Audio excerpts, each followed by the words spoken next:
पाणी कधी आटणार नाही, भीमाची आठवण कधी मिटणार नाही. अरे एकच जन्म काय, हजार जन्म घेतले तरी आपल्याकडून बाबासाहेबांचे उपकार कधी फिटणार नाही. सर्वांना माझा नमस्कार. माझे नाव विवेक गौतम चंदेव. आज 6 डिसेंबर म्हणजे डॉक्टर बाबासाहेब आंबेडकरांच्या महापरिनिर्वाण दिनानिमित्त मी ज्ञानाच्या अथांग सागराला विनम्र अभिवादन करतो.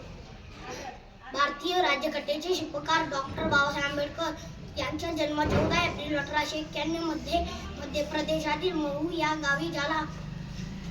तसेच स्वतंत्र भारताचे पहिले कायदा मंत्री म्हणूनच त्यांनी काम पाहिले. त्यांनी भारतीयांना शिका, संघटित व्हा व न्याय हक्कासाठी संघर्ष करा. शेवटी 6 डिसेंबर 1956 साली डॉक्टर बाबासाहेब आंबेडकरांचे महापरिनिर्वाण झाला. आले किती आणि गेले किती, उडून गेले भरारा, संपला नाही आणि संपणार नाही माझ्या भीमाचा दरारा. जय हिंद, जय भारत.